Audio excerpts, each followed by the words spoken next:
Hello everyone, welcome back to my YouTube channel Management by Ms. Bushra. In today's lecture, we are going to discuss the Henry Fayol's 14 Principles of Management. In short, we are going to discuss the administrative theory given by Henry Fayol. चलिए start करते हैं. सबसे पहले background जान लेते हैं.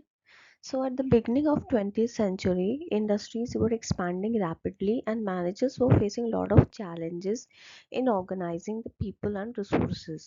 तो 20th century के स्टार्टिंग की बात है. इंडस्ट्रीज तेज़ी से बढ़ रही थी और ऐसे वक्त में मैनेजर्स को बहुत सारे चैलेंजेस फेस करने पड़ रहे थे कि लोगों को, पीपल को या अदर रिसोर्सेज को हम प्रॉपरली कैसे ऑर्गेनाइज करें, कैसे उनका यूटिलाइजेशन करें.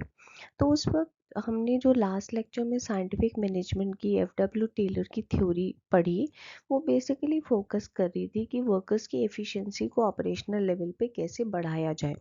बट ये जो हमारी हेनरी फ्योल की थ्योरी है, इसने इस चीज़ पे बहुत ज़्यादा फोकस किया, इस चीज़ पे एम्फोसाइज किया कि मैनेजर्स को ऑपरेशनल लेवल से हट के एडमिनिस्ट्रेटिव लेवल पे भी सोचना है. मीन्स हमारी जो प्लानिंग होती है, ऑर्गेनाइजिंग होती है, कंट्रोलिंग होती है, उस लेवल पे भी आप सोचिए. सो Fayol basically believe that management is a universal process and it is applicable to all type of organization, whether it's a school, whether it's a business, whether it's a government department. Okay, तो सबसे पहले हम Henry Fayol के बारे में जान लेते हैं.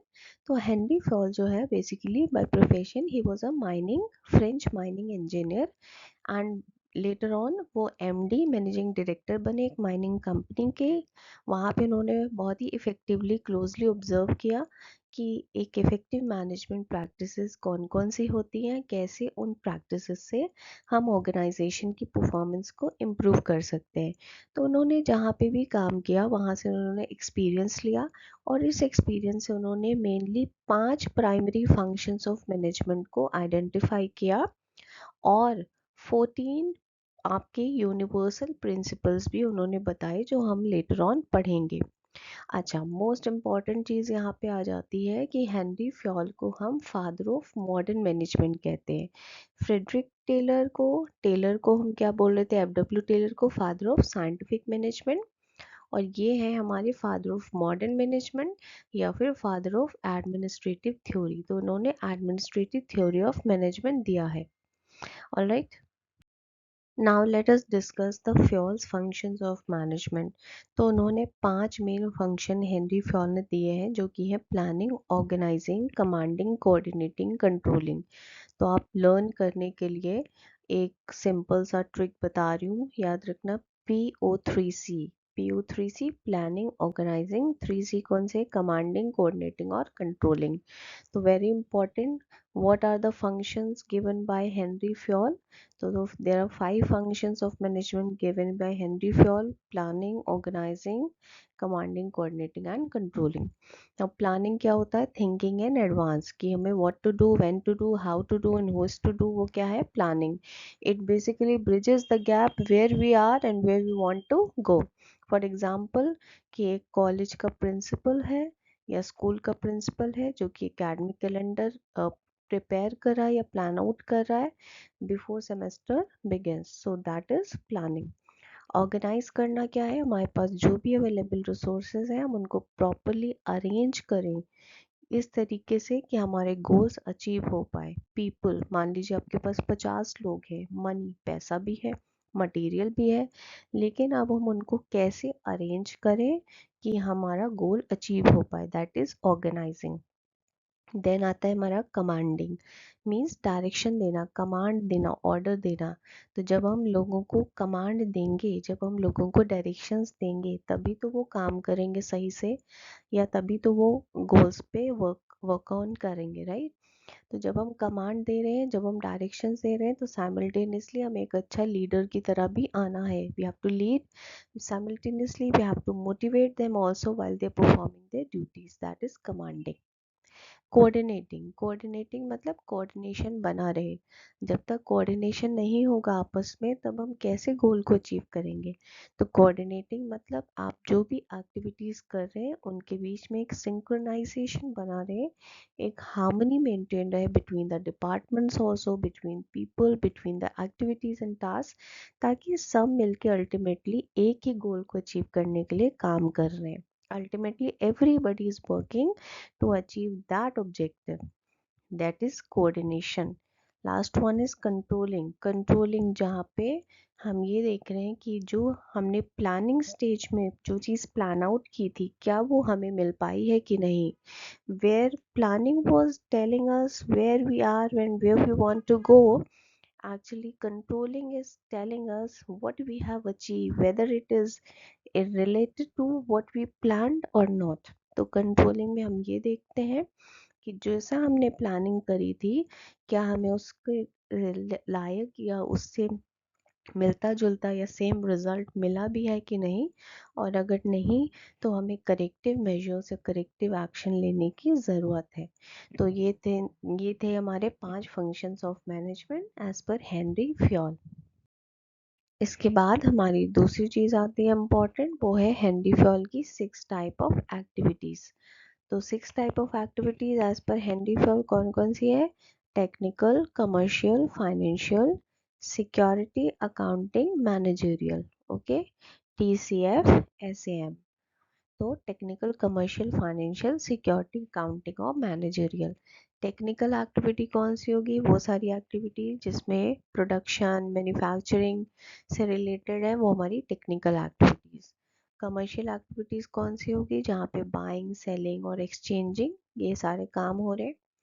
फाइनेंशियल एक्टिविटीज़ कौन सी होगी? जिसमें हम पैसे से रिलेटेड मनी को मैनेज कर रहे हैं, कैपिटल कैसे अरेंज करें, कहाँ से ऑब्टेन करें और उसको कैसा यूटिलाइजेशन करें, वो क्या है हमारा फाइनेंशियल. फिर क्या हो जाती है हमारी सिक्योरिटी, कि हम सिक्योरिटी मीन्स जो भी हमारी प्रॉपर्टी है या लोग हैं उनको उनका प्रोटेक्शन, वो हमारी सिक्योरिटी. अकाउंटिंग क्या हो जाएगा? जो भी हम फाइनेंशियल इंफॉर्मेशन है उसकी रिकॉर्डिंग, रिपोर्टिंग और ट्रैकिंग, वो हमारा अकाउंटिंग पर्पस में आ जाएगा. मैनेजरियल एक्टिविटी क्या हो जाएगी? जिसमें हम सारा चीज़ का जो मैनेजमेंट कर रहे हैं वो हमारी मैनेजरियल एक्टिविटीज़. तो 6 activities: technical, commercial, financial, security, accounting and managerial. Okay, so now we will start with Fioll's 14 principles of management. Very very important. तो पहला प्रिंसिपल है डिवीजन ऑफ वर्क. तो हेनरी फ्योल ने बेसिकली कहा कि जो division of work है, अगर हम काम को based on specialisation, based on expertise, based on knowledge divide करेंगे, डिस्ट्रीब्यूट करेंगे तो वो चीज़ सही रहेगी. मीन्स जो जिसका एरिया है उसको वो काम करने को दीजिए.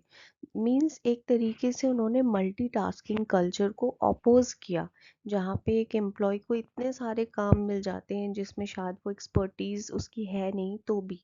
तो अगर एक एम्प्लॉय को हम स्पेसिफिक टास्क दे रहे हैं जो उसके एरिया का है, जो उसके स्पेशलाइजेशन है, जो उसका एक्सपर्टीज है, तो उस वे में अगर हम वर्क को डिवाइड कर दें सब लोगों में तो that will be good. That is division of work.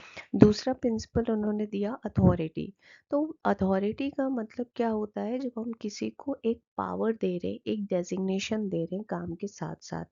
तो फ्योल ने कहा कि अगर आप किसी को बहुत ज़्यादा अथॉरिटी देते जाएंगे बिना रिस्पॉन्सिबिलिटी के, तो वो मैनेजमेंट के लिए, एम्प्लॉयर के लिए सही नहीं है. मैनेजर को फ्रस्ट्रेटेड फील होगा. ठीक है. और अगर आप जो है बहुत ज़्यादा रिस्पॉन्सिबिलिटी देते जाएंगे बिना अथॉरिटी के तो भी सही नहीं है. तो अथॉरिटी और रिस्पॉन्सिबिलिटी के बीच में एक प्रॉपर बैलेंस होना मैंडेटरी है. It should be there, because if there is more authority than responsibility the employees will definitely get frustrated कि जिम्मेदारी दिए जा रहे हैं हमें, बट कोई हमें पावर, स्टेटस, डेजिग्नेशन तो मिल नहीं रहा है. और इसी तरीके से अगर हम अथॉरिटी दिए जा रहे हैं, रिस्पॉन्सिबिलिटी नहीं दे रहे हैं, बहुत कम दे रहे हैं, ओके, तो भी सही नहीं है. मैनेजर भी फ्रस्ट्रेटेड फील करेगा. तो there has to be a balance between the two. Okay, next principle is discipline. तो एक ऑर्गेनाइजेशन को स्मूथली रन करने के लिए डिसिप्लिन का होना बहुत ज़रूरी है, जहाँ पे एक set of proper rules and regulations होनी चाहिए, और ये मेक श्योर करना चाहिए एक एम्प्लॉयर को that those rules and regulations are being followed, because if there is no discipline, then an organization cannot actually work properly in order to achieve the goals. So there has to be a proper discipline maintained, and there has to be a surety that everybody is abiding by the rules and regulations. That is discipline. Next आता है unity of command. तो unity of command कहता है कि employ को जो instruction मिल रहे हैं, the employee should be very clear कि किसके इंस्ट्रक्शंस को हमें मानना है। तो बेसिकली फियोल ने कहा कि एम्प्लॉय को ऑर्डर देने के लिए एक मैनेजर काफ़ी है, एक मैनेजर से ही उसे ऑर्डर्स इंस्ट्रक्शंस मिलने चाहिए। अगर एक एम्प्लॉय मान लीजिए दो मैनेजर या उससे ज़्यादा लोगों के अंदर काम कर रहा है, तो होगा क्या, वो खुद बेचारा कंफ्यूज हो जाएगा कि इसकी बात को माने, और आपस में भी कॉन्फ्लिक्ट होने के चांसेस ज़्यादा बढ़ जाते हैं, और एक ब्रेकडाउन की सिचुएशन में हम पहुंच सकते हैं। तो मैनेजमेंट स्ट्रक्चर में भी काफ़ी चीज़ होगी, और एम्प्लॉय खुद भी बर्नआउट की स्टेज में जाएगा। तो बेटर ये है कि उसका अल्टीमेट बॉस एक ही हो और वहीं से उसको इंस्ट्रक्शंस मिले। कई सारे लोग उसे इंस्ट्रक्शन देंगे तो कोई काम नहीं हो पाएगा। That is unity of command. Next आता है हमारा यूनिटी ऑफ डायरेक्शन। तो यूनिटी ऑफ डायरेक्शन कहता है कि work should be done and it should be so organized that employees work in harmony towards the same objective using one plan and under the direction of one manager.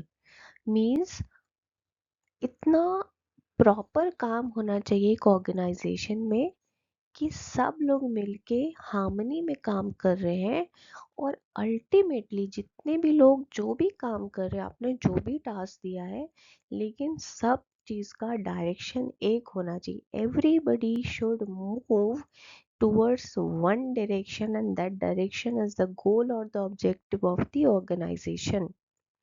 अगर मान लीजिए आपके पास range of marketing activities हैं, आपने advertising भी करना है, budgeting भी करना है, सेल्स प्रमोशन भी कराना है, और ब्रांडिंग भी करना है, तो एक मैनेजर को क्या करना है, he should use one plan for all the marketing activities. एक प्लान का आप यूज़ करिए सारी की सारी मार्केटिंग एक्टिविटीज़ के लिए। और ये जो हमने डिफरेंट एक्टिविटीज़ को इवन अगर ब्रेक भी किया है कि मार्केटिंग, सॉरी, एडवर्टाइजिंग अलग, बजटिंग अलग, सेल्स प्रमोशन अलग, ब्रांडिंग अलग, तो ये सब मैनेजर्स में आपस में डिवाइड कर दी जा सकती है, but ultimately they should all work towards a common goal and under the direction of one main person in charge of the whole thing. इसी को हम बोलते हैं यूनिटी ऑफ डायरेक्शन। कि कुछ भी करो, अगर आप ब्रेक भी कर रहे हो चीज़ों को, लेकिन सबका अल्टीमेट जो डायरेक्शन है वो होना चाहिए टुवर्ड्स वन गोल, एंड कोशिश करें कि एक लीडर हो जो अल्टीमेटली उन सब को उसी डायरेक्शन में लेके जाए। That is unity of direction. फिर आता है collective interest over individual interest.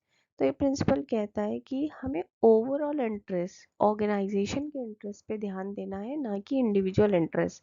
ऐसे तो हर एक के अपने अपने पर्सनल इंटरेस्ट होंगे, हम हर एक के इंटरेस्ट के अकॉर्डिंग काम नहीं कर सकते, ना हम किसी एक के इंडिविजुअल इंटरेस्ट को प्रायोरिटाइज कर सकते हैं।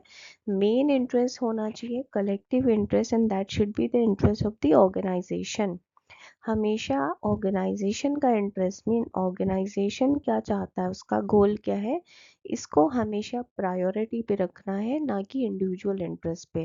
एंड इवन अगर किसी के साथ कॉन्फ्लिक्ट भी हो रहा है, अगर आप किसी एक के इंटरेस्ट को अगर ध्यान देंगे, अगर प्रायोरिटी पे इंडिविजुअल इंटरेस्ट को रखेंगे, तो ऑर्गेनाइजेशन का गोल से आप डेविएट हो जाएंगे, it will collapse. So that is collective interest over individual interest.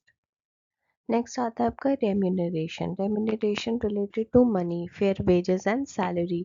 तो हेनरी फॉल ने कहा कि हर ऑर्गेनाइजेशन में एम्प्लॉयज़ को एक फेयर वेजेस और फेयर रेम्यूनरेशन मिलना चाहिए। अगर आप अंडर पे करते हैं वर्कर्स को, एम्प्लॉयज़ को, तो फिर वो आप मोटिवेटेड उनसे एक्सपेक्ट नहीं कर सकते कि वो मोटिवेट होकर क्वालिटी प्रोडक्टिविटी आपको दें। तो फाइनेंशियल और नॉन फाइनेंशियल इंसेंटिव दोनों एक अच्छे होने चाहिए। एक अच्छा फाइनेंशियल स्ट्रक्चर आपको प्लान आउट करना चाहिए और अच्छी परफॉर्मेंस पे उनको रिवॉर्ड्स एंड जो भी चीज़ें हैं वो देनी चाहिए उनको, एम्प्लॉयज़ को मोटिवेट करने के लिए। ठीक है। नेक्स्ट आता है सेंट्रलाइजेशन। तो सेंट्रलाइजेशन का मतलब है कि जब हमारी जो पावर है, डिसीजन मेकिंग की पावर है, जब टॉप मैनेजमेंट के हाथ में ही सिर्फ रहती है, उसे हम बोलते हैं सेंट्रलाइजेशन।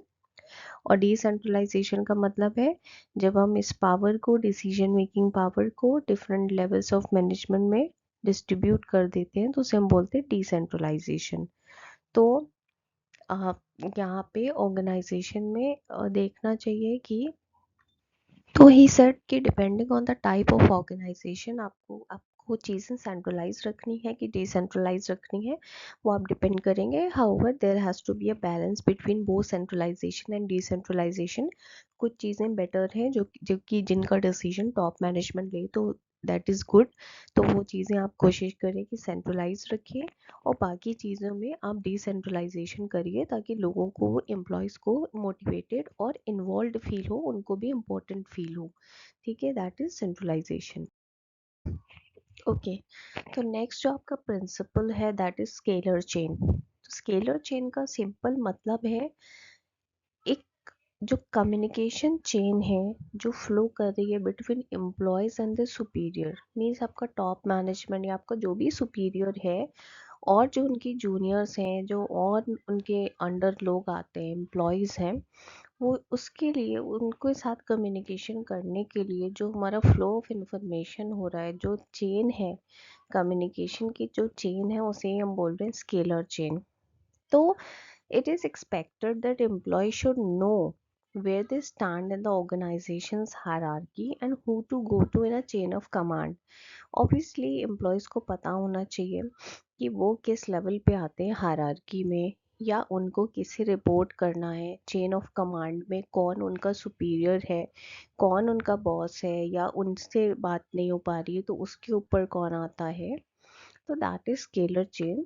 तो एक फ्योल ने सजेस्ट किया कि एक ऑर्गेनाइजेशन में ये स्केलर चेन प्रॉपर होनी चाहिए, फ्लो ऑफ इंफॉर्मेशन एक सिस्टमैटिक और अच्छा होना चाहिए। अगर ये अच्छा नहीं होगा तो कम्युनिकेशन करने में आपको बहुत प्रॉब्लम होगी। ठीक है। नेक्स्ट आता है आपका ऑर्डर।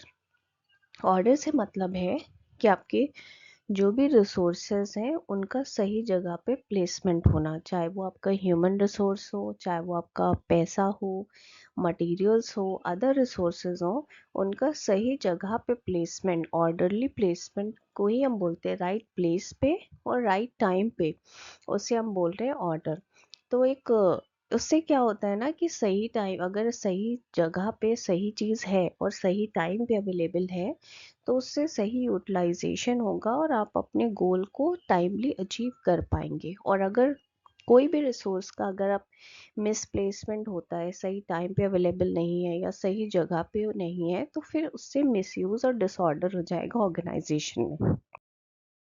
नेक्स्ट प्रिंसिपल है इक्विटी।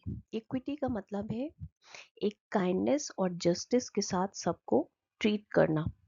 तो मैनेजर्स को पता होना चाहिए कि हर किसी के साथ हमें जस्टिस से पेश आना है। मीन्स अगर काइंडलीनेस भी और जस्टिस मोस्ट इम्पॉर्टेंटली हमें दिखाना है। इससे क्या होगा, हम सबके साथ जस्टिस करेंगे तो ऑर्गेनाइजेशन में जो हमारे एम्प्लॉयज़ हैं वो लॉयल होंगे towards the organisation and towards their work. फिर आता है आपका stability of tenure of personnel. तो ये प्रिंसिपल कहता है कि ऑर्गेनाइजेशन को कोशिश करनी चाहिए कि उनके ऑर्गेनाइजेशन में जो टर्नओवर रेट है वो लीस्ट हो, कम से कम हो, मिनिमम हो। उससे क्या होता है, टर्नओवर रेट जितना कम होगा उससे एफिशिएंसी आपकी मैक्सिमम होगी। कोई भी ऑर्गेनाइजेशन में नया एम्प्लॉयज़ आते हैं तो उन्हें काफ़ी टाइम लग जाता है वहाँ का सेटअप समझने में। बाय द टाइम वो उस ऑर्गेनाइजेशन में अपने आप को एडजस्ट करते हैं, अगर वैसे ही फिर छोड़ देंगे तो क्या होगा, सारे ही हमारे नए एम्प्लॉयज़ बढ़ते जाएंगे। तो हमें कोशिश करनी चाहिए कि पुराने एम्प्लॉयज़ को हम रिटेन करें। That is stability of tenure. Means आप अपने एम्प्लॉयज़ के टेन्योर में स्टेबिलिटी लेके आइए और लंबे टाइम तक उन्हें रिटेन करने की कोशिश करिए। There has to be a combination and mixture of old and new employees. Old employees को भी जॉब सिक्योरिटी दीजिए और न्यू एम्प्लॉयज़ को भी जॉब सिक्योरिटी दीजिए। उससे आप ऑर्गेनाइजेशन का गुडविल भी अच्छा बनेगा, एक कल्चर भी अच्छा बनेगा, और एक ऑर्गेनाइजेशन की एफिशिएंसी भी पुराने एम्प्लॉय से ही ज़्यादा मैक्सिमम होती है। That is stability of tenure. Principle is initiative. Initiative means हर एम्प्लॉय को एंकरेज करना चाहिए कि वो आगे आए, इनिशिएटिव ले चीज़ों के लिए, न्यू आइडियाज़ लेके आए, न्यू सजेशन लेके आए। तो अगर आप अपने एम्प्लॉयज़ को मोटिवेट करेंगे that they should take the initiative, तो वो उनको भी अच्छा फील होगा, उन्हें भी लगेगा कि हाँ, हमारी बात को सुना जा रहा है, हमें इम्पोर्टेंट फील कराया जा रहा है। They will feel motivated, they will feel respected, and simultaneously organisation को भी उनके कंसर्न, उनके प्रॉब्लम को सुनना चाहिए, और एक्चुअली में अगर वो अच्छा आइडिया और सजेशन लेके आ रहे हैं तो उनको इम्प्लीमेंट करना चाहिए। That is initiative. Last principle is esprit de corps, जिसका मतलब है unity is strength. Team spirit की बात है। तो last principle esprit de corps कहता है कि यूनिटी में ही स्ट्रेंथ है। मीन्स टीम वर्क अगर होगा, कोऑपरेशन होगा, तो एक ऑर्गेनाइजेशन सही से चलेगा। तो एक ऑर्गेनाइजेशन को इंश्योर करना चाहिए कि वहाँ पे यूनिटी बनी रहे, टीम स्पिरिट को प्रमोट करें, because there if there will be team spirit, there is unity, the people will be happy and motivated, and they are more likely to be productive and efficient. So this was all about the Henry Fayol's administrative theory. I hope you all would have understood. अगर आपको कोई भी doubt है तो feel free to post it in the comment section. And yes, do motivate me by liking. अगर आपने channel को अभी तक सब्सक्राइब नहीं किया है तो जल्दी से जाके चैनल को सब्सक्राइब करिए। एंड यस, कोई भी टॉपिक पे अगर आपको वीडियो चाहिए तो please post in the comment section. Thank you so much for watching.